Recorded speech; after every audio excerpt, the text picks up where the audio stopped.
if we can turn back the clock of time, if we can rotate it back almost 20 years ago. A real Donnybrook, that's going to be.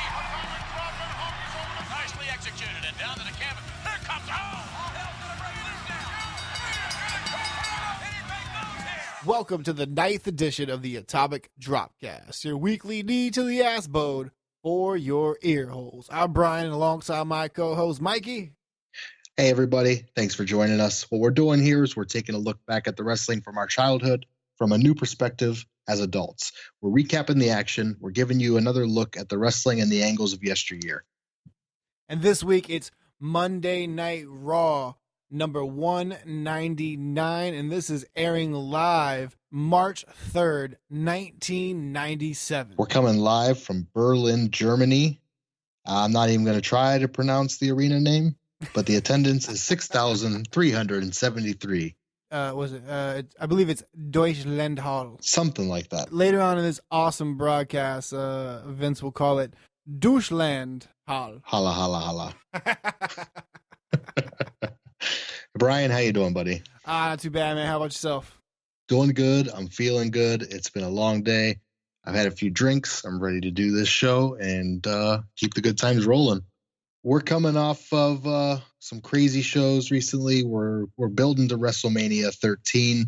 It's coming live from Chicago here in a few weeks.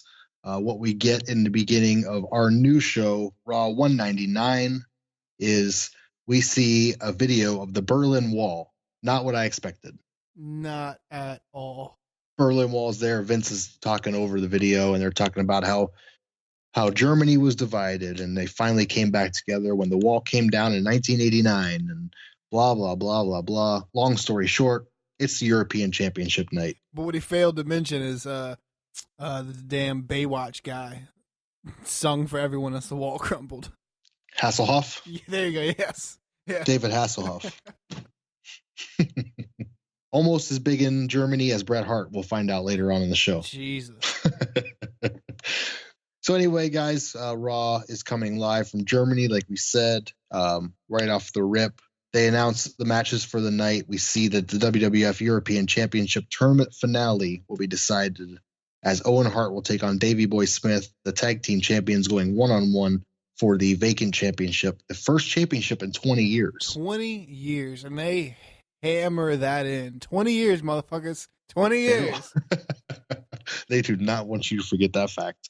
20 years. And it's a title that will not last 20 years. No doubt. That's the truth. But it is a championship that will become extremely important to my heart in the coming years. D-Lo. There's some foreshadowing for you. No, we get Honky Tonk Man coming out here right off the rip. He has been found. He was located in Germany. I think you've seen him once before this, after we lost him in Chattanooga. Those harrowing moments when we were just unsure where was Honky. We were unsure if he was okay, whether he was watching. We've been told that he likes to watch. I don't know. Anyway, Honky Tonk Man comes out. He sits down a commentary with Vince McMahon, Mr. McMahon, and McMahon. Mr. McMahon. And we hear that it's the team will be Vince McMahon, Honky Tonk Man, and Jim Ross. No king. No king this week. So Honky will play the role of annoying heel commentator. And to his credit, I think he does a pretty good job filling in. I mean, he's no Jerry the King Lawler, but sure. Similar outfit. And he's got a couple good lines throughout the show. Oh, he does, and I wrote them down. Good, we'll cover them all. So Vince announces that tonight we'll see Rocky Maivia versus Vader for the Intercontinental Championship. And we cut to the first match of the night from there, and we see Hunter Hearst Helmsley come to the ring, being introduced by Mr. Carsten Schaefer, as Vince calls him the voice of the World Wrestling Federation in Germany. All of a sudden. All of a sudden, he's the voice of Germany. Never heard of this motherfucker ever. Who is the voice of Russia? Who's the voice of India? We don't know. But we know who the voice of Germany is. Well, the great Khali. So throughout the show, we get the pleasure of hearing a German ring announcer basically introduce everyone in German. Speaking Sie Deutsch. Sprechen Sie Deutsch. Oh, yes. There you go. Whatever. Sprechen Sie. Fucking So sprockets. Sprockets in Dutch. For those old SNL fans, sprockets. So Carlson Schaefer introduces Triple H. We see during his entrance that Vince announces that he will face Goldust at WrestleMania 13. This is the first mention of this, to my knowledge, on TV. Yeah, because they just kind of started beefing again. They faced, of course, at Royal Rumble 1997, and they just started beefing again. At In Your House, correct? Yeah, with the China deal. Yep. Yeah, yes, with the blood clots in Marlena's little tiny lungs. Yes, her tiny lungs with the giant protectors. Which, Raw, we kind of pulled the curtain back last week or 2 weeks ago that we do record these a little in advance. Raw 25 just happened. She did come out as part of the female legends, and man, I gotta say, looking fantastic. Still got it. I didn't see Raw 25, but I've seen Terry recently, and amen. Mm-hmm. So he announces Triple H, Hunter Hearst Helmsley will face Goldust. They're on a collision course for WrestleMania 13. We see a Bret Hart interview. In the meantime, he is on the side of the screen. He lets us know that he hopes Stone Cold Steve Austin is watching at home because he's going to do the same to Hunter Hearst Helmsley that he's going to do to Stone Cold at WrestleMania. Even though he is told that they will hear from Stone Cold later, live from the WWF studio. Yes. Yeah. So he hopes he's watching, but from home. From home, but we find out that he's not going to be at home. From Victoria, Texas. He's told prior, but then he still says home. And in reality, he's not really at the studio either. Oh, really?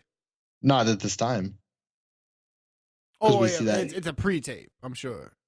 Oh, yeah, I don't know. Well, yeah, I don't know, because the matter of fact, there is some, I don't know, that's Vince's way. We'll get there. Calm down, people. We'll get there. Are we getting there? We're getting there. We'll get there like Honky got from Nashville to Germany. Mr. McMahon. Bret gives his thoughts real quick, and then he comes out to the ring, and my God, does he get the pop of the century in Germany. Vince lets us know that, according to Bravo magazine, Vince is the #1 rated athlete in Germany for 3 years in a row. Bret the Hitman Hart. You said Vince. Vince announced it. It's not you said Vince is the... Vince McMahon. I'm sorry, sir. Vince McMahon announced that Bret Hart, according to Bravo magazine, is the most popular athlete in Germany 3 years running. Holy shit. Nailed it. And from here, we finally see Stone Cold Steve Austin is walking into WWF Studios, and for some reason, he has his gear bag. Get the hell out of my face. Yeah, get the hell out of my way. It's snowing outside. He's in Connecticut. Raw's in Germany. Why Austin isn't there, I don't know. End of the match. We see this match is a one-on-one Bret Hart versus Hunter Hearst Helmsley. Sorry if I didn't say that earlier. Bret Hart pushes the referee away, ignoring his 5 count when he's got Hunter in the Tree of Woe in the corner and stomping away. Bret pushes the referee, gets disqualified, loses the match to Hunter. Chyna jumps in the ring and backs Bret off of him. What did you think of the match, buddy? What did you think of the finish? And what do you think of Chyna backing down Bret Hart? The match itself, I felt it started pretty paced. These Bret promos, like right before his entrance, are weird. It's tough to tell if they're pre-taped or if he's literally just like standing there in gorilla cutting a promo. We decided we're going to try not to reference our notes, but the only way this joke works is I reference my notes. And it's that Bret promo is Bret promo. Like, there's nothing of substance there. It's just it's just Bret. Ugh. And Granted, I've gone on record to be, not the biggest fan, but yeah, no, the match itself, it was all right. It started very slow, very paced. I felt like they picked it up toward the end. I think there's a commercial break in there. There's a commercial break. They come back. There is a really fucked up looking armbar takedown that is kind of just stagnated and just looks like it would have caused some real damage. The finish I'm fine with because I get why. Mm-hmm. I don't understand the Brett part of it. He was the whiny ass heel, and then Sean's gone, and he's the babyface. Yep. He comes out to a huge babyface pop, and maybe they were I don't know. Maybe they were thinking because it is overseas, and he was apparently the Bravo whatever of the year 3 years in a row. They thought like, hey, he could do no wrong. But I mean, come on, man. You grab Earl Hebner and you shove him down, like, yep. For what? That I didn't get, and I don't understand the direction they're going with Brett right now. He doesn't even have a beef with Hunter Hearst Helmsley. I think it was just short sighted because clearly that was to set up, as Honky Tonk calls her, the Bride of Frankenstein, or as Mr. McMahon calls her, that bionic type looking woman. I get that it was all like that whole thing was to usher her in, and much like we talked about before, much like the Nation of Domination situation after Savio Vega did something, who cares, on some episode, as he's walking back from the ring, Crush and Farouk come out and kind of almost get initiate exactly that bionic type looking woman that we'll later know to be China. Granted, they've met or whatever. We kind of get like, if it was a romantic comedy, this is their meet cute. Triple H or Hunter goes down and pulls the staff off of her, and then they kind of share a look for a second. Yes, they do. And it's very knowing, and then he turns away from that look and just throws his arms up, and they keep walking back. Yes, you're right. This is the connection. Exactly. And it was beautifully done, like in a super subtle way. That I don't think they do subtle anymore on right. the new stuff. But I did not like the Brett deal. I didn't like the Brett catalyst to get to that moment, but I loved that moment. You don't need Brett in this match to get there. No, you get anybody, throw anyone. Hell, if it's gonna be Goldust, throw Goldust in there. Well, give me Wildman Mark Marrow. I mean, so that we can bitch that he's in the first match. He's too wild to get over to Germany. So, I get it. Yeah, but this is confirmation that Hunter and this wild Amazonian Frankenstein woman are together. They are on the same page, and they will be moving forward together. Whereas in the past, China would show up and get dragged out before Hunter realized what was going on, quote unquote. And an honorable mention as we go along tonight, an honorable mention for, since we can't do the King. Oh, tell me you're going to do the same line I'm going to do. After Vince mentions that Triple H may take home Brett's shoulder as a souvenir because he's working, to me, he's working the arm, but apparently to Vince, he's working the shoulder. And Honky responds, not the kind of souvenir the Honky Tonk Man will be taking home. That's not even the line I had. The line I have from Honky in this match is, that's the thing about this crowd, Mr. McMahon. They're all foreigners. Holy shit. Yo, that might be the best Honky Tonk Man and the best King line. That was when he said that, I cried laughing. They're in Germany. I didn't even catch that. That is a gorgeous. Oh, it's great. Line. I popped right away and I said, well, you know what? Honky's doing a good job. if you know what, if I'd have heard that, I'd have been a little less judgmental about him throughout this whole show. But as far as the match goes, throughout the match, you see Brett gets crazy pops for everything, every reversal, every fucking headbutt, every punch, every whatever.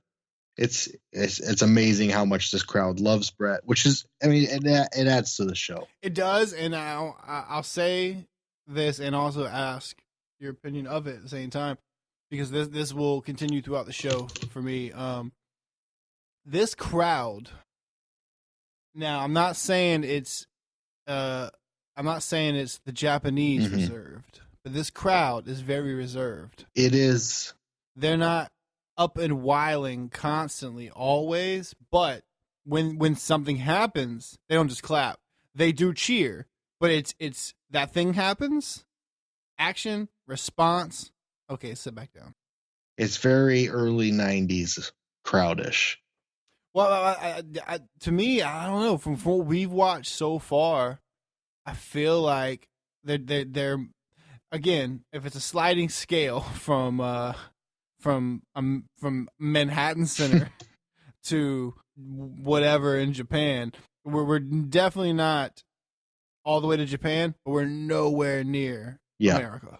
A lot of the times when some great stuff's going on, if you're watching that hard camera, that front row is sitting down chilling. Even when they clap, they don't stand up.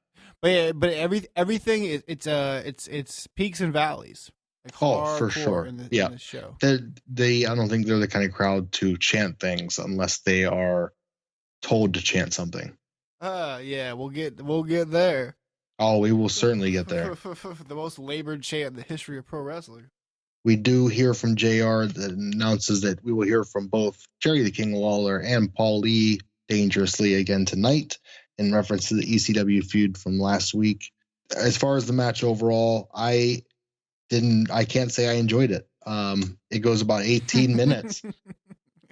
It's long, man. For both guys, I like them both. I like their performances, but this one didn't do it for me. Is this yes, longest match on the card? It is. And it felt like it too. I mean, look, I've gone on record and to say I don't like Bret, but then one of the reasons why is to me his methodical style is masking the same thing he throws out about Nash. That Nash only has a couple moves. Yep. With Bret, you only got a couple spots. Yep, that's it. And you just do them really fucking slow. From the first match, we cut to WWF Studios. We're told we're going to see Stone Cold Steve Austin, but Austin isn't here. There's an empty chair instead. Followed by a toilet flush and Vince McMahon saying, well, I guess we know where he is.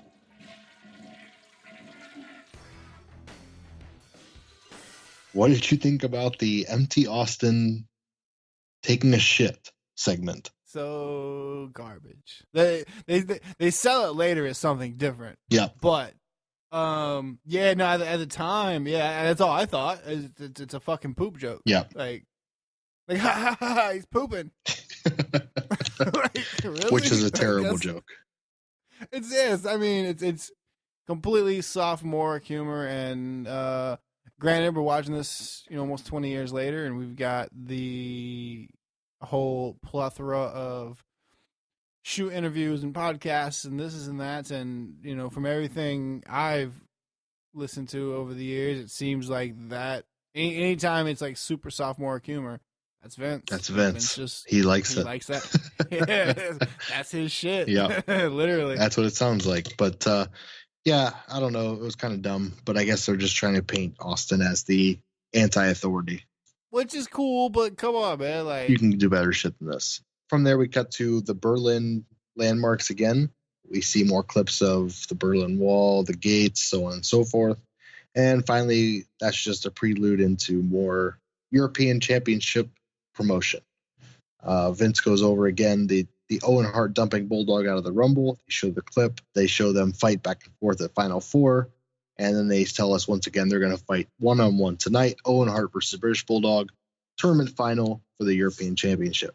If you've heard me say it once, you're going to hear me say it about 6 more times. we've been harping on it for a while now, man, and honestly, as much as they harped on it in this show, I was like, God damn it, we better be getting somewhere, because this Bulldog Owen Hart shit, Mm-hmm. this has been the same thing over and over and over and over and over again with no payoff. And I don't know if they knew they were going here, but if they did, Jesus Christ. You should have started it at Final Four. Yes. You had a Raw in between, and then here's the payoff. Yeah. I'm all for long burns and a good story, but this wasn't a story. This was sibling in-law rivalry, or I don't know. It was fucking stupid, is what it was. Yeah.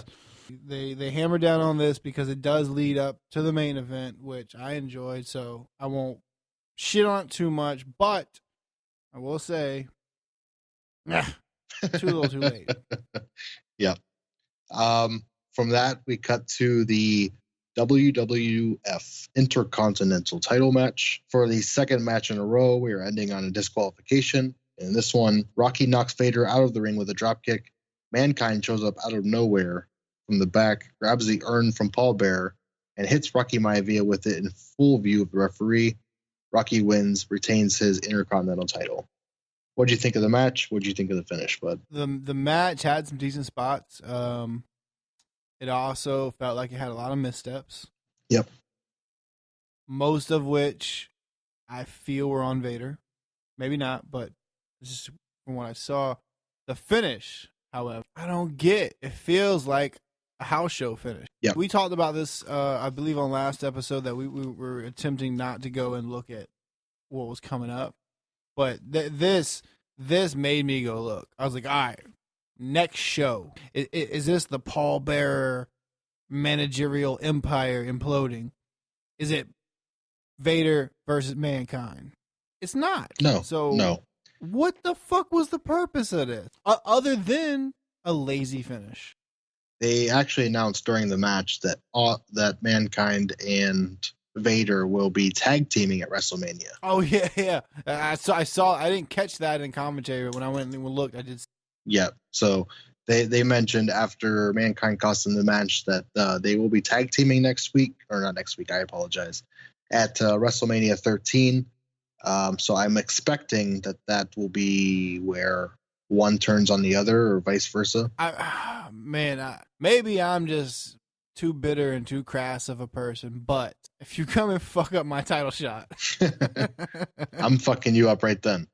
Yeah, we're not talking this out on the back. No. We're in a feud now. Yeah. You know, like that's it. Maybe that's too cut and dry wrestling. I don't know. Yeah. Well, and again, we have seen, and this harkens back to what I was just talking about with the Owen Bulldog deal. I can't call it a slow burn because that is usually like generally a positive. Yeah. It really just seems like flying by the seat of their pants. No, I agree completely. We see Paul Bearer twice within the night. We'll see him again later, but yep. I really felt like in this one in particular, he's a little more lively later on. This one in particular, he just seems super low energy. There's a false finish, like 2 count, and you see Paul Bearer back there in the hard camera. He barely moves and kind of doesn't mouth or say anything. He just kind of holds up 3 fingers. Paul Bearer is so low energy that I completely missed him for half this match. Brian and I talked about this before the match. I had to message him to say that Paul Bearer just slip out from under the ring because I didn't see him in Vader's entrance. I didn't see him in anything until he's so low energy. I had to go back and check after you asked to see if he did or not. So the first time I saw him was when they zoom in on his face at ringside. Yeah, and anytime you see him before that, I mean, he's just clutching that urn with one hand and the other hand. I mean, it's very low and slow movements. And don't get me wrong, Paul Bearer is not, if he's not speaking, he's not like a higher energy guy or anything, but yeah, he's just not doing much of anything. Maybe it's the diabetes. Well, and I thought too, as we move along, I saw more and more of this, and maybe it's just power of suggestion, but also they have run a whole European circuit in between the last show and this one. Yes. So, and travel's tough on people. Are some of these guys just dogged out from not just the road, but the international road? That very well could be. We do see a clip in this match of Vader actually defeating Rocky in the European title tournament, and then immediately they announced that he was beaten. He was beaten right away by Owen or Bulldog or somebody. Yeah. So it very well could be. They keep referencing back. They tell us that last week this would be the European Championship Raw. Apparently they had a full 8-man tournament that we didn't see. We just saw the main event or the finals. Especially now, because I have a much greater appreciation for Owen Hart. Even then, I would have liked to have seen it. I don't know if you noticed, Owen has a victory over Brett in this tournament. He does. I would have loved to have seen that. Yes. And Owen's a former King of the Ring. They should have played that up more. He's a former champion winner, or I'm sorry, a tournament winner. So, hey, hold on. Let's not jump. Let's not jump the gun here. Let's not forget Slammy Award winner. not yet. No, he's been doing that gimmick. Oh, has he? Oh, yeah. He's been attacking people. Yeah, you're right. He's been slamming that Slammy into people's fucking heads. I've been slamming some things back tonight myself, so that's why I don't remember. That's the beauty of this podcast. And if you listen to last episode, you would know that already. Yeah, that one's a shit show. It is a shit show. But that's the shit show we're on. Exactly. Speaking of which, in this match, there is a very shitty scoop slam. Vader gets so gassed. Yeah, Vader, I think he takes advantage here a little bit, which he's known to do. He throws a lot of stiff shots at Rocky. Luckily, Rocky being the rookie just takes them in stride and tries to do the best he can. But yeah, you're right. Post-match, Vader takes Rocky back in the ring, beats him up a little bit, slams him down, and it's not that great. With some of the punches about mid-match on, you can tell he's swinging wide and like kind of coming in at an angle and skimming off the head. Yeah. But prior to that, he's fucking laying them in, man. He is. He's laying in a sack of potatoes as big as his fucking torso. So about 120 pounds. So far, granted, we started in Royal Rumble 1997. Not that far back from this point. I wonder, there's all kind of reasons why they say Vader didn't succeed in the WWF, and yeah, one of the big ones is Shawn sandbagging him for fucking up in the ring, being too stiff. When also that missing the spot where Shawn comes off for the elbow and then just changes, drifts in midair and lands on the SummerSlam spot. Fucking move. Yeah. I mean, and I don't know. To me, that should make me hate Shawn, but I'm just like, no. You can go from an elbow drop and change position in midair and land on your feet. You're just that much more awesome. Because from what I've seen so far, Vader gasses out super fucking fast. Everything we've watched so far. Pretty much, and he even loses his mask in this match. That's right after it's a tornado DDT. Mm-hmm. And it's not pretty. No. He doesn't fall with it. He just kind of bends over. And I'm sure his gut touched his knees before he actually crumbled. It looks bad. And by the time Rocky gets off of him, the mask is off and he's kind of like slinging it to the side. It's pretty ugly. It's what would become one of Rocky's signature moves. It's a running tornado DDT that he just flips around the guy. I think maybe it was still something new and no one was used to taking it yet, so maybe that's why it happened. And also Vader, I don't know, man. Like it just seems like the older guys on this card, we'll see more of it later. The older guys on this card are just botching anything with speed. Because keep in mind, early on, the very first thing that looks like really shitty here, Rocky's thrown into the ropes. He comes back toward Vader. Vader goes to throw a knee, but Rocky instead flips. I don't know if he's supposed to have taken the knee and flips over, but he flips over into a roll up, and it's bad. Mm-hmm. And it's just a timing thing, which that's why I wondered, man. Like Vader is Vader just out of shape here and like just can't go like he needs. Think about that rest hold. Right when they start promoting the other dates, the other live dates. Yeah. He goes into the weirdest, I don't even know what the fuck it's supposed to be. He just like scissors the knee and then bends the leg up like so it doesn't even look like it hurts. He's just trying to catch his breath. Yeah.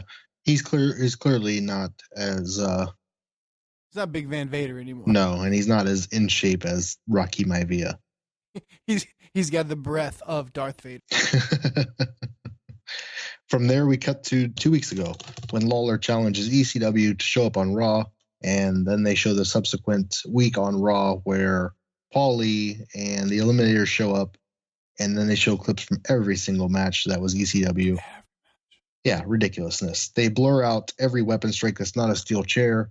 They blur out the Sandman's beer. They blur out all kinds of ridiculousness. That's strange though, right? Like yeah.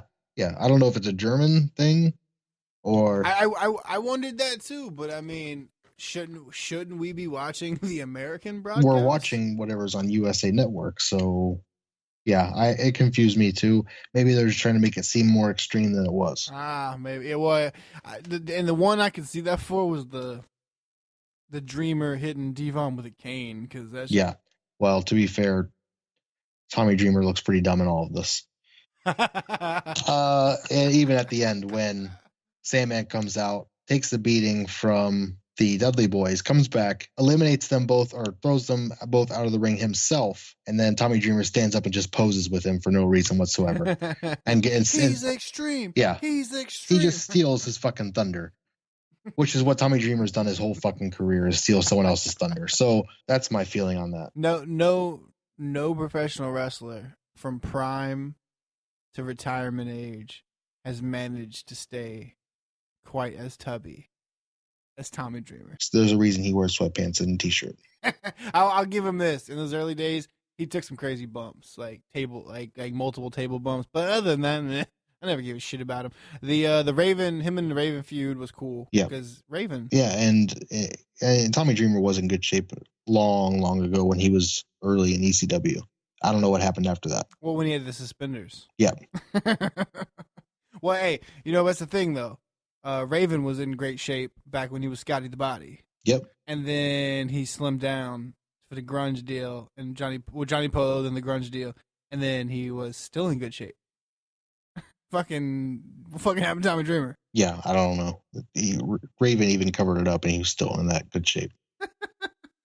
Also, folks, you'll find out. Well, I don't know, because he'll pop up a little bit later. Not a lot, but yeah. As big of a Shawn Michaels mark as I am, also huge Raven mark. Same. He was fantastic. So next up, we have the Sultan going one-on-one with Flash Funk. Now, when they announced the Sultan in this match, they don't call it his debut, Brian, but this is the first time I think we've seen him in 8 weeks and a couple pay-per-views. Except I do believe we did see him briefly in the Royal Rumble. Oh, you may be right. He did appear in the Royal Rumble. But it's definitely the first time we've seen him on television. On television, yep. And definitely first singles match. Yes. So we get Sultan versus Flash Funk. And at the end of this one, Flash Funk goes running at the turnbuckle after an Irish whip. He jumps up and tries to do a head scissors takedown. In a very ugly move, Sultan flapjacks out and sits out. Gets back up, applies his finishing move, the camel clutch, and Flash Funk taps out on both knees of the big Sultan. What'd you think of the match? What do you think of the Sultan now that you know, looking back, who he is? I think the ring gear on the way to the ring is almost as bad as Kevin Nash's Oz character. It's very similar. Yeah, that's a good reference. But beyond that, once he's in the ring, it's a good look, man. Yep. I think this character could have been way more. In ring gear, the only problem he's got going on is his fucking footwear. But honestly, fucking boots. Yeah, for this match is perfect. This match is basically boots versus boots. It is. It's boots. Boot City. Yeah. No, the match was cool, I guess, at points, but it's weird. It's sloppy. I'd be hard pressed to think these guys worked together a whole lot before this one. Right. Funk hits that Hurricane Rana and clocks himself. Even the commentary team makes mention of it. And it's tough to tell if he's just selling it because he, clearly he knows he kind of hit his head, or if he's really hurt. Because I don't know, it's ugly. Yeah, he did look like he fell on it. I thought he was selling it throughout the match. But who knows? Either he's doing a hell of a job or he got rocked pretty good. And these days with concussions, we know a lot more about. Maybe he should have relaxed a little bit on the flips after that. Yeah. But that's not exactly what happened. Well, and it goes back to something I've been harping on for the entirety of this podcast's existence.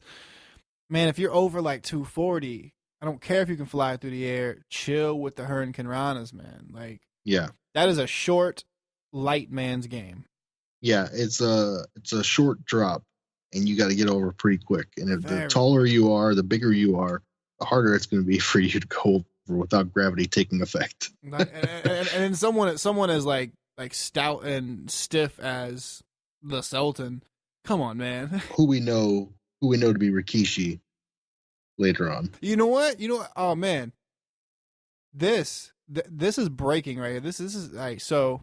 What are the chances, as Rikishi is playing the Sultan for this span of time, and of course we know, Ahmed Johnson is off his meds in the same time. Did Rikishi peep game on the wedgie? And a whole new character was born?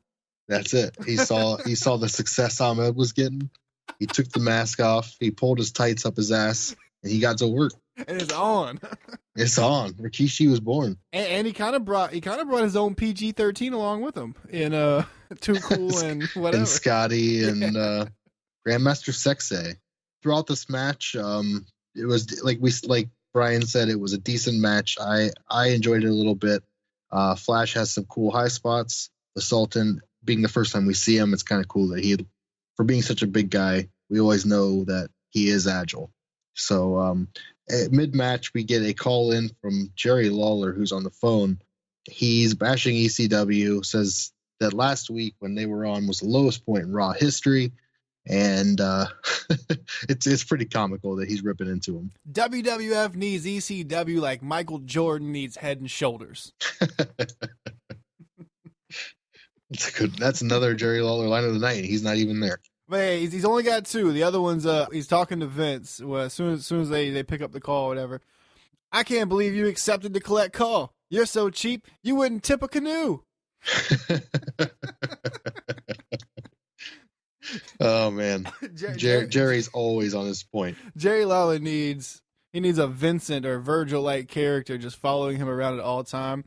He needs a Slammy with a little snare drum and a cymbal. But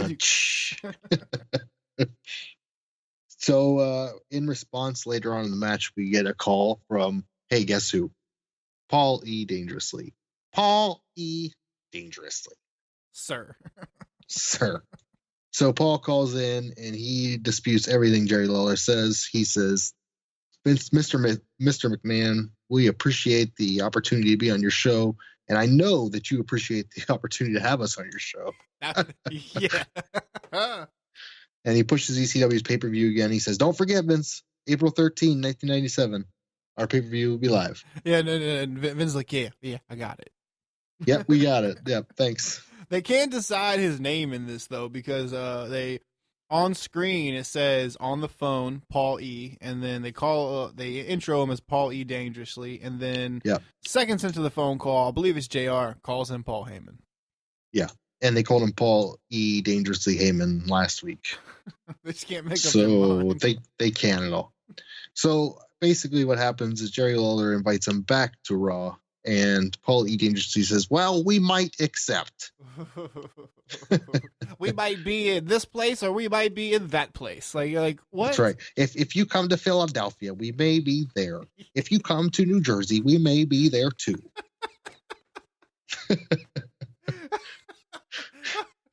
That impression is fantastic. Oh, thank you, sir. Thank you, sir. No. So also in this match, we get one more announcement. This is probably a big highlight for both of us. Vince McMahon announces that next week is Raw is War. Not the normal Raw. Already we're getting the new show, the new format. Well, we're getting maybe that's assumption from us. I haven't watched it yet, but them announcing Raw is War and what we come to know as that title is very far from what we're seeing right now. Oh, 100%. Man, you know what though? I'm glad to see that this soon, but that means something very serious. That means the Raw letters go away. The Raw letters will drop. We are moving into the next era. It's unprecedented. We haven't seen a change like this since we started. Since we got away from the blocky W neon with the lights rolling. That was rough. Yeah, and now we're going to see the Tron. Oh yeah, the Titantron. We're going to see introduction of video screens, backstage segments. We're going to see wrestler introduction videos. We're going to see hype. People in the arena are going to see all the hype videos for the pay-per-view matches. I'm excited about it. Oh man, I didn't even think about that. Yeah, so pre Titantron, there's no such thing as a video entrance package. Not at all. Nor is, well, unless there was like an in your house where there was a video wall or some such, or a pay-per-view. I remember there was old ones with like Diesel where they would show the semi rolling towards the entranceway. Yeah, and then his music would hit. Yeah, but it was just stuff like that. I think sometimes for backstage stuff, they would play the videos up on the big like hockey scoreboard that hangs in the center. Absolutely. Yep, exactly. When I was at Raw and when I went to the events as a child, that's exactly where you had to see everything. Is you had to look up, and then after this point, it was you look at the Tron. I'm sure I'll bring it up again when we get there, but I'm thinking about it now. Titantron. Yep. What the fuck is a Tron? And like, I couldn't tell you. It's been 20 something years, and I've never thought of that until this moment. Why? Why Tron? Like it sounds futuristic, like the old movie, like the movie that's older than the show. Yes. That's awesome. So that's it for that match. We're going to cut from there to we get a scene from last October. Stone Cold Steve Austin is abusing staff and security at WWF Studios. It's pretty comical. I think I remember seeing this a long time ago in one of the old Stone Cold DVDs, one of the first ones they ever dropped. And Austin's assaulting the producer who's counting him down. He's throwing him through ladders. It's funny. He has a tough time tipping over that rolling staircase. Yeah, he has to roll it into position, then tip it over. Misses him by a mile. His whole like demeanor here is very bitter, rah Stone Cold, and that's cool. But he's also, I don't know, he's also like character wise, he seems a little off because he's almost, it's like a Hollywood heel gimmick, like. I'm the star, and I'll call Vince McMahon, and I'll have you sue. Not even I'll have you sued. I'll sue you, and like, I don't know. That's kind of off base for Stone Cold the Badass. It is, but that was October of 1986. That's true. They're probably, matter of fact, and if you look at I think he's still wearing it now, but even that vest, it's got the real generic, kind of feathered Stone Cold back patch with the one little lone star, which I think probably within the year we'll never see that bullshit. Right. Yeah. So we see Austin dealing with that. I noticed that no matter how many times they call out Vince, he always ignores the fact that he's the owner. And it really stood out here. I mean, we heard it earlier when Jerry Lawler said something about Vince is too cheap. Was it Paul Heyman? It was Jerry King Lawler. I'm surprised you accepted the collect call because you were too cheap to fly him out there or something. Yeah, and then somewhere within this, I believe it's right after we come out of the last October thing. Honky Tonk Man really, like, if you didn't pick up on the fact from Stone Cold that Vince is the guy. As a matter of fact, it's before this, and Vince mentions when Stone Cold tore up the studio or whatever, and Honky's like, yeah, you were the one that had to write the check for it. Exactly. This has got to be deliberate. Because they're exactly. really hammering down on this. And he's ignoring it on purpose so that later when he reveals it, it's not that big a surprise. But we're not far away from that old standing in front of a barrel, which should have had a trash can fire in it because it is the beginning of the trash can fire where he just throws pro wrestling out the window and says, sports entertainment. Yeah, that's coming up pretty quick. From there, we go to an interview with Sid, who's talking about his match with Mankind later tonight, and he kind of converts that into a promo against The Undertaker. He says that Mankind will become a symbol of his many victories on his way to The Undertaker at WrestleMania, and Undertaker will become a symbol of destruction or something along the path. So more and more we talk about it, and from episode 1, I've been defending Sid's promos, and I finally realized through adult eyes, it's just not there. The new perspective has killed Sid in my heart. So it only took 8 episodes to completely erase your nostalgia. It took 8. I still love him in the ring. Well, eight episodes and one missed flight. Yeah, that's exactly it. And that hurts as well. 8 episodes, a missed flight, and my Sid out of the ring heart is broken. Man, he's tough. He's really now because, like you mentioned, through adult eyes, and because we are watching this for a podcast. Yep. I was really disappointed in this promo because it was not good, but it wasn't as bad as I wanted it to be. No, I agree, and it ended well. I don't like the deal about a symbol. This is a symbol. This is a symbol. Oh, the Undertaker on the dark side. Blah blah blah. That's bullshit.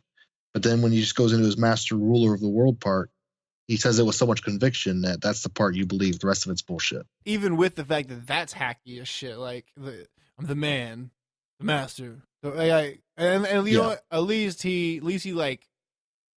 I'm not smart enough to know these terms, but I know he's not speaking correctly. So at least he like conjugated the verbs or plural. I don't know. He fucking sounded like a person this time. Oh, I agree. Yeah. Maybe he's not overly excited, but oddly enough, he talks about Mankind. You talk with your German accent or your German language.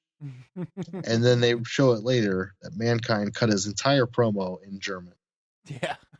For the German people in attendance. After the interview with Sid, we get to a fatal 4-way. They show from the fatal 4-way that Owen and Bulldog highlight again. This is maybe the 3rd or 4th time tonight. Oh yeah, they are hammering down on this Bulldog Owen beef. Yes, earlier in the show we saw the Royal Rumble clip, and I believe we saw this one again, but here it is. Owen and Bulldog.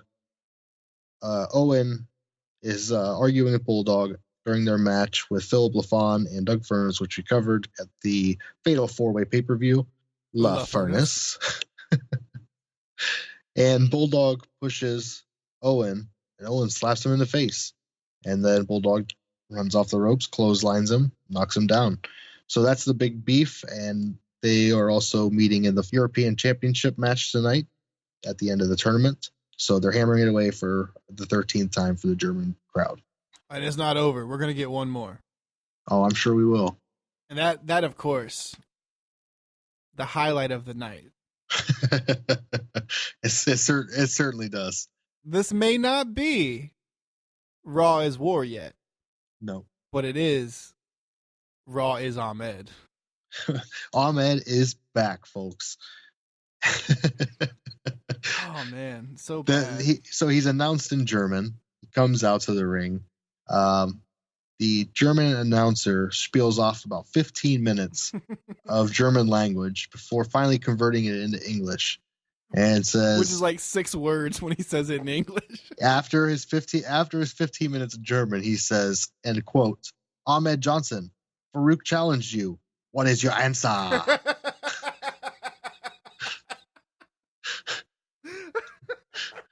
And Ahmed looks around. He's trying to look tough. And he says, Farouk, you want me in Chicago street fight? I'll come. I accept your challenge. But I won't come by myself. Not this time. What? What the fuck are you talking about? It's a one-on-one match, fight, whatever. You won't come by yourself? He's not coming by himself. So now Farouk's probably not going to come by himself. So fuck it. It's like, look, Ahmed, we get it. We get it. You're traveling the world. You're wrestling. You're making money. You're probably getting some sex. We get you might not come by yourself.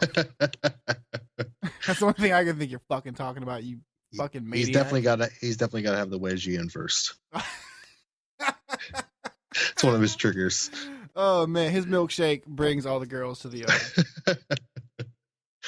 So anyway, Farouk accepts the challenge, and then the German announcer translates his answer back into German for the crowd.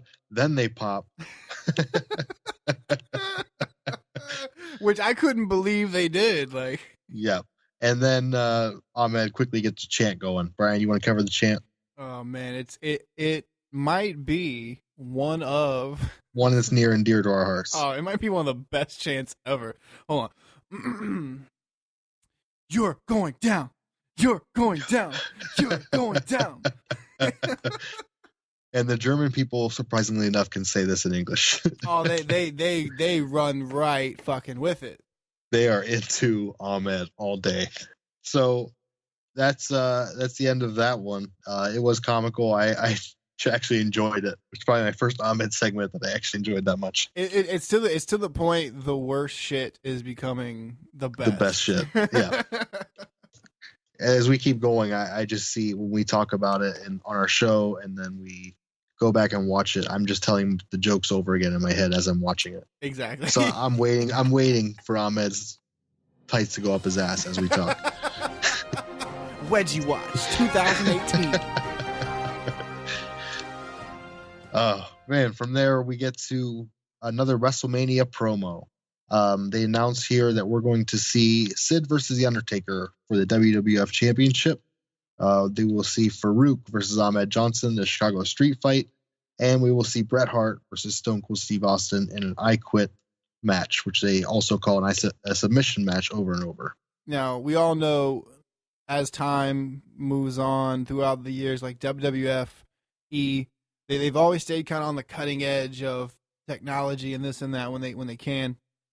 But Jesus, they have some of the fastest editors I've ever seen in my life. Ahmed just accepted this match. Yep. And they've already got a promo ready for it. That's amazing. Imagine that. They must have the best in the world. Only the best for you fans in WWF. We cut back to a highlight of last week's Raw where we see the big surprise. It was the Legion of Doom. They come back to Raw. They beat the Headbangers in a pretty good squash match / we went over it last week. Listen to the show, folks. Yeah. Anyway, they cut to an interview on Shotgun Saturday Night with Legion of Doom and Kevin Kelly. Animals talking about how the nation says they're from the streets. Well, we're from Chicago, and we're going to be at WrestleMania. So I don't know what that means. But is that the first time we've seen Kevin Kelly? It might be. I think we saw him. Maybe next week I'll be certain you were there. We get to Hawk has a message to deliver. Tell him, Hawk. Well, hey, that was the best part of his entire speech. I love it. Everybody popped for it too. He does the well, and then he basically says that they basically bash the Nation Domination and say they're going to be at WrestleMania. It sounds like they're going to be teaming up with Ahmed, but they don't come out and say it. And they don't announce that during the promo. Yeah, and man, he says a bunch of gobbledygook. Oh my God. It's terrible. It rivals Sid. It's a bad promo. When you come to the streets and you see a man lying in a mattress in the alley, well, that's us. Oh, so you're homeless? You fucking look like it. Oh. But you got a pretty tight edge up on that mohawk, buddy. For sticklers out there, I guess. Hawk doesn't actually have a mohawk. It's a reverse mohawk? It's a dual hawk. It's that old two hawk. Two hawk. Still alive. Two hawk. Shout outs. All eyes on me. We have both at times over the course of this podcast kind of harped on this thing, and I don't see it changing in the foreseeable future. Less words. Yeah. Stop talking. So like what Animal did was fine. Mm-hmm. And then when he passes it over to Hawk, too many words. well, it should have been, well, what a rush. That's it. Shut up after that. Do your line. But you know what? Hawk needs to go talk to Billy Gunn and learn his place. Like, just say your one thing, man, and shut up. Yep. Get your gimmick in. Get your shit in and get out. Let the talker talk, especially when neither of you are talkers. Let Kevin Kelly talk. Yeah. Wait, that was Kevin Kelly? Wait, was Kevin Kelly there? Be more memorable. That's a t-shirt. #BMM. From there, we cut to the WWF World Title match. We get Psycho Sid defending his championship against Mankind with Paul Bearer ringside. Match goes about 10.5 minutes. And at the end, we see Paul Bearer get on the apron. Sid grabs him by the suit. Mankind goes to jump Sid from behind. Sid moves just in time, miraculously. for Mankind to strike Paul Bearer. Turns around, Sid goozles him and chokeslams him. But amazingly, it was a 2 count. Now, I had messaged Brian during this. I had hit pause because I was so certain that this was a 3 count. And I wrote down what had happened. I bet so hard on this false finish. Kudos to Mankind and Sid because they fucking bit me hard.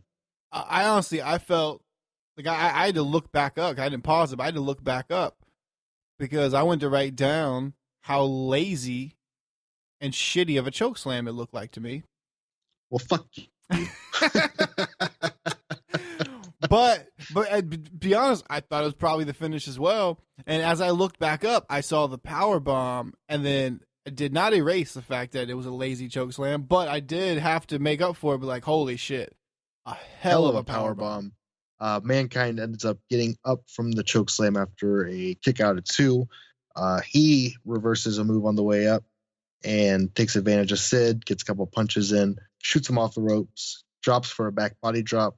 Sid stops on a dime, picks him up, and power bombs him. And that was pretty impressive. At Mankind is about, 260, 270? Easily. And a very oddly shaped man. Yeah, absolutely. He can't be easy to pick up with that and that amount of intensity and throwing him down with that amount of. Yep. So absolutely, Sid gets a pretty impressive powerbomb. He gets the pinfall and wins the match, successfully defending his WWF Championship on the road to WrestleMania. Ryan, what do you think of the match overall? Oh, it was decent. It was certainly a slugfest. Yes, it was. I'm a big Mick Foley fan, and I'm all about his he always kind of like half runs away from what's going on. Yeah. But then comes back all crazy and squealing like a pig. Yeah. As you know, as you said earlier, you can no longer get behind Sid out of the ring. I can't get behind him in the ring. Man, I didn't like him in the Royal Rumble match. Like I'm waiting patiently for the day he goes away. And I said it before, I'll say it again. I like Sid though. I think Sid has a great look. Yep. He's just shit between the fucking turnbuckles, man. Like, I like it. See, the brawling is what I'm into. So when I see Mankind and Sid just slug it out, I'm fucking popping at this match. I fucking loved it. I'm watching it back right now, and 2 or 3 minutes into the thing, as soon as they get back into the ring for the first time, Sid goes for a rest hold, and then armbar takedown. What, Sid? What are you? You're fucking 6'9". Why are you leaving your feet for anything? Because they told him he's got 10 minutes. He's already blown up. Yeah. He's just like, okay, I gotta pace myself. Armbar. They announced during the match that we're gonna see next week on Raw, Undertaker will team up with Psycho Sid in a tag team match. They don't announce the opponents, but they announced that they will team up. It's the new Towers of Power. It is. Cut to Stone Cold. Yep, they finally found him. Yeah, we had the poop joke earlier. In this entire time from '97, Royal Rumble '97 until this show in Berlin, Germany, Stone Cold has not really disappointed me in any major way. And I say that to say this: I was never a huge fan of him. Yeah. But he kills it. He's like the car wreck that you can't look away from. Exactly. But he's so good. Well, he's got a little tiny bit of a slip up in this promo. I'm covering it because the slip up, it just works with with his aggression. But I had to write it down to regurgitate it for the podcast. He says, if he ain't winning, he's talking about Brett. If he ain't winning, he's quitting. If he ain't quitting, he's doing something else. but it ain't good. I got the whole line because I enjoyed it. He says, I had to sit in seat 38C. My sandwich was in a brown paper bag. But that's not what made me sick. What makes me sick is seeing Bret Hart talking and whining. And if he ain't whining, he's quitting. And then he rolls into that. But it was awesome. Well, yeah, that lead in with the whole 38C and all that, it's not bad, but I will say There's a lot of for like comedy, like a joke. There's a lot of shoe leather on that setup. Yeah, he's still trying to play the heel here. Yeah. Even though he's getting over, and I guess it's a mix of both because he's trying to play a heel, but he's saying that I'm a star throughout, which is basically true. But Austin, like at this time, like you said, you can be a Shawn Michaels fan, or you can be a Shawn Michaels mark at the time. I can be a D'Lo mark and see who he is and how awesome he is in the nation already. And meanwhile, Austin's here, and every week you watch, even if you're not an Austin fan at this point, you're always entertained by what he's doing every week. 100%. He's not disappointed me yet so far in our view. Yep. So as far as the match goes, Sid was actually playing into the babyface role. As the crowd boos Mankind, they start cheering Sid, and he's loving it. He's hulking up with them. He's telling him, he's like trying to wave him in when he's in the rest hold. Speaking of hulking up, or speaking of Hulk in general, I get that Vince doesn't know the names of all these moves. Or these people. Yes. And that's a lot of the reason why JR is there. But God damn it, Vince. You don't know the name of the maneuver from one of your biggest stars of all time. Oh, what a maneuver. It's just one of those things. Like, I love Vince-isms, but like that one, I'm like, you motherfucker. Yeah. Speaking of hulking up again, Sid sells the shit out of the mandible claw, which is great. But then he kicks out of a 3 count, which he should, but he hulks up to reverse it. Yeah. He comes all the way back up to his feet and then slowly pulls the mandible claw out of his mouth while playing to the crowd. This is supposed to be your heel champion. Yes, yeah. What the hell is going on? Well, and you know what? I've never really had much of an opinion about that move, that maneuver, the mandible claw. And we even get a little history lesson from JR about it as Mankind's doing it. And Sam Shepard, I believe, he attributed it to. And Dr. Sam Shepard. Excuse sir. me. Excuse me, sir. Paul E. Dangerously Heyman? Paul E. Heyman Dangerously. The move to me always looked really great as far as I remember it. And it looked good until Sid gets ready to power out and pull his hand out. Yeah. And they go to a really tight close up. You see very clearly because it's not down his throat. The fingers are hardcore, super bent and not doing anything at all. No, hold on, man. The move's not supposed to go down your throat. It's supposed to go. It's supposed to go under your tongue. Whoa. Oh, okay. Yeah, because the mandible is like a part of the jaw. Yeah, it's supposed to go under your tongue. There's supposed to be an area where you press it and it immobilizes you. Oh shit, that makes a lot more sense. So, well, I mean, it makes way less sense, but it makes a lot more sense than what you saw. But it's also so the guy can breathe through it. Because if you go down, you can still breathe over top. See, I never thought like, especially you going with the 2 middle fingers. I didn't really think, 2 middle fingers are the longest, or the middle in the ring. But once you pull back the index and the pinky, I never thought you would have like the reach to actually get down someone's throat. But I thought it was some deal like on top of like almost like a tongue. I don't know what the fuck I thought. No, but yeah, you don't know because it looks like he sometimes just jams his fingers in there. But no, yeah. I may be wrong, and if I am, someone correct me.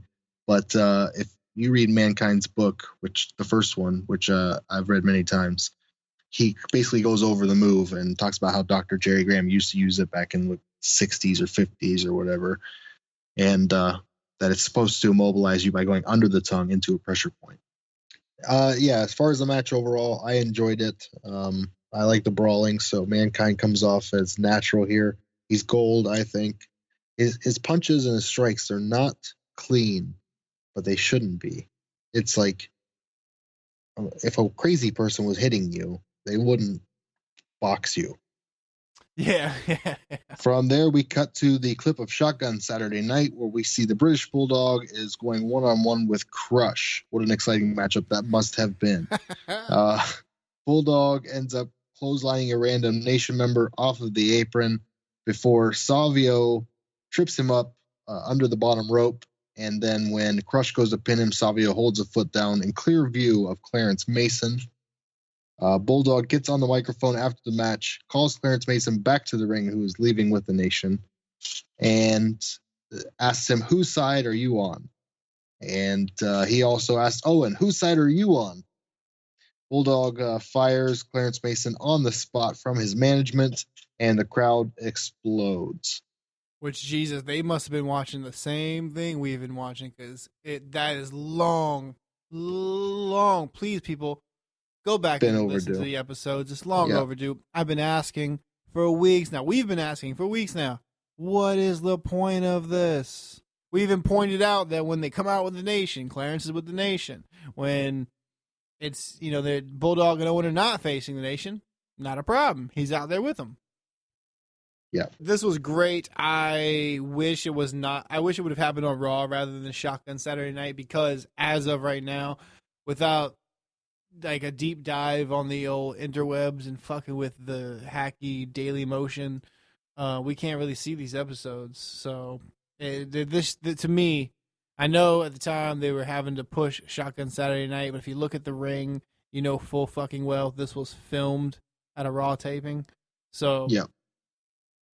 And this should have happened on a Raw. This should have happened last Raw. Yeah, you're right. It should have been on TV where everybody saw it, or it should have happened here, because this English crowd would have even erupted even bigger. German, whatever. the Europa crowd.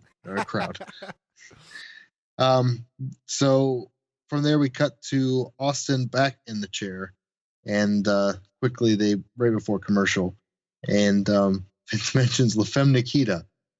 And Austin rolls his eyes, and Vince stops mid-sentence on his promo and says, hey, what's the matter? Right as it goes to commercial. As it cuts to commercial. I you know what? I'm watching it now. I saw the eye roll. I didn't see it the first time. I thought someone must have said something in Vince's ear, and he thought they were off air, because it feels very off the cuff. Like, well, what's the matter? Yep. What's the matter, pal? Hey, pal. They go to commercial from there. They come back and they have Austin in the studio. They show the clip of the Final Four where Austin tried to cost Bret the belt. And then they show the clip from Monday Night Raw where he did, in fact, cost Bret the belt. And and they ask him, what was he thinking? Why doesn't he show any remorse for his actions? And Austin says, the only remorse I have is I didn't hit him harder with the chair. Fantastic line. Yeah. Great. He says he's sick. He was sick at the Final Four, and he was one-legged. And he said, how many one-legged men last 25 minutes? And I ain't making fun of no one-legged people. Yeah, he wanted to get that over, too. That kind of, it was funny, but it kind of killed the edge of his promo for me, because he had to, stop and get PC for a second. Exactly. They've gotten, at this point, clearly, they've gotten some letters about some things. Yep. Stone Cold says there ain't nobody in the WWF that can make him submit. And he's talking about Bret Hart, obviously, in the WrestleMania match. It was a good promo. Once again, I mean, I don't feel like they should have teased it so much, especially the first time with a fucking poop joke. But end up be all, even though they tried to build it up so it could flatline, old Baldy one earring pulls through. A very good promo. Well, and the best part about this is while this is happening, we don't see Ahmed Johnson defeating Leif Cassidy in 6 minutes and 18 seconds. There's a hidden dark match throughout all this promo that it's on the Cage Match website. It's listed as in this spot. But what we saw was promo from Austin. Yeah, and we're used to that because there's actually two dark matches that precede this card, of course, before they went on air. I forget the first one. Actually, no, I don't. It's yes, I forgot it. And the second one is La Furnace. Oh yeah, the second one is Aldo Montoya. Ooh, the Portuguese man of war. The sexiest Portuguese accent I've ever heard. Bringing it back, I like it. And Bob Sparky Plug Holly. Ooh boy, spark. Yes. The first match was Salvatore Sincere That's defeating Alex the Pitbull, or is it? I think it's Pitbull Porto. Yeah, I'm probably way off. Somebody can fuck me up on that one. Salvador Sincere, from semi-familiar name recognition. The rest of that shit, never heard of it once ever. But as far as we get the Ahmed Dark match where he beats Leif Cassidy, but we didn't get to see it. Thank goodness. Thank you, Stone Cold. Cutting from there, we get to the main event of the evening. It is the European Championship match. We're going to see finally Owen Hart versus the British Bulldog for the brand new championship, the first one introduced in 20 years. 20 years! At the end of this one, Owen Hart kicks out of the power slam after a 2 count and gets back up on his feet. He goes for a victory roll on the British Bulldog, but it's reversed, and Bulldog rolls him back up backwards and gets a 3 count. British Bulldog is your first ever WWF European champion. What did you think of this match, Brian? I mean, I don't know. I really don't have any other notes other than, Bulldog's got pants on. No, I'm fucking around. This was fucking stellar. It was so good. But because we look, people, it's a podcast. We have to set up a little outline for show prep. So I went to cagematch.com and matter of fact, cagematch.de. That's Germany, right?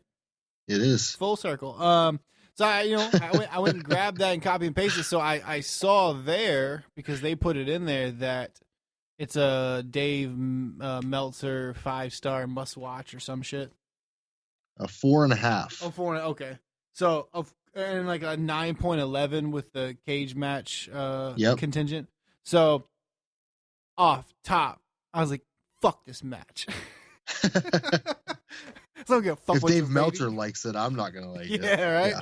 But nah, man. I like both of these guys, and especially now, I like going through the process that has been this podcast. We've gone over it many times. The appreciation I have for Owen is immense. Always like Bulldog, and man, they burned it down.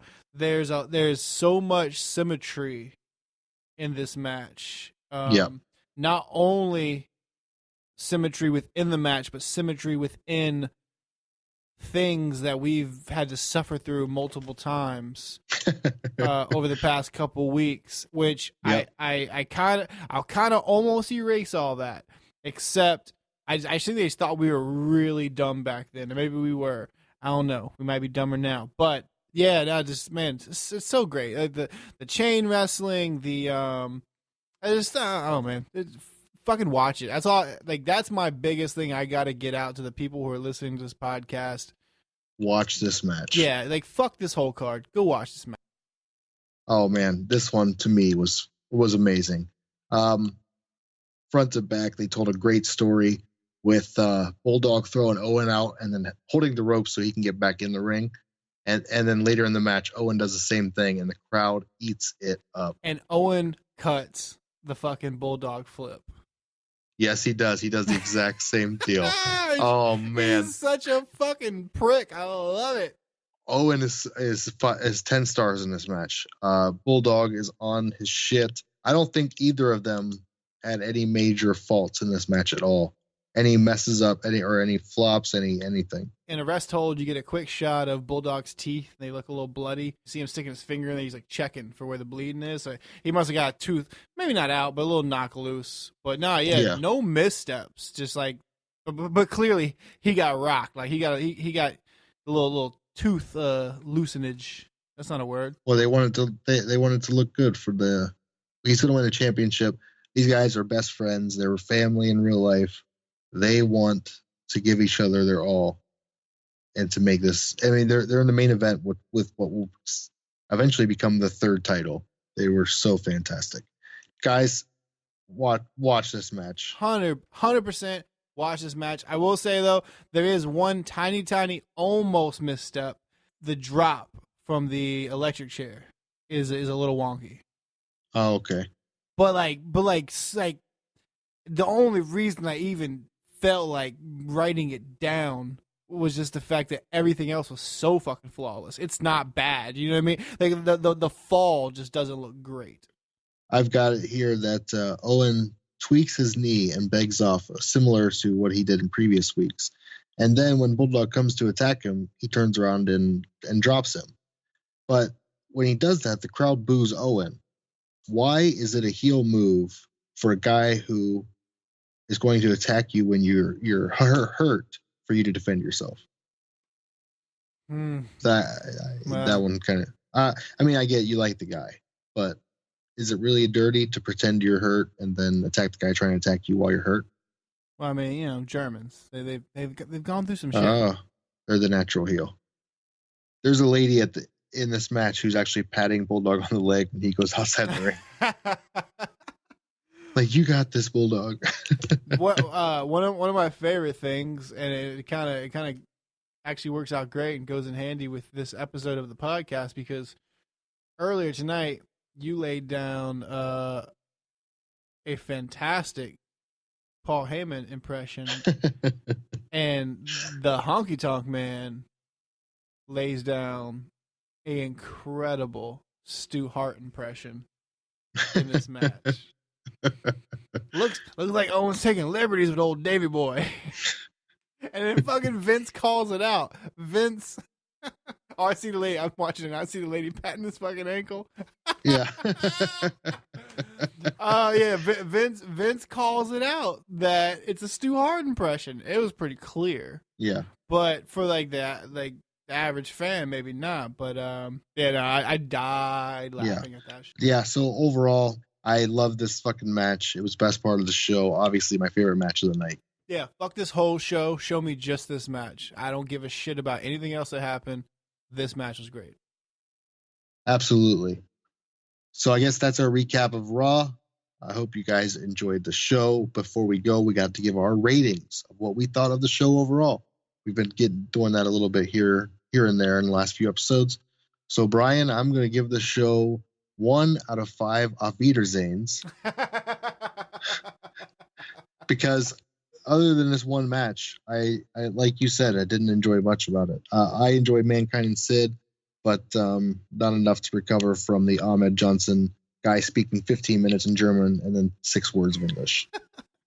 Well, I will give, again, I agree. The show itself, not great.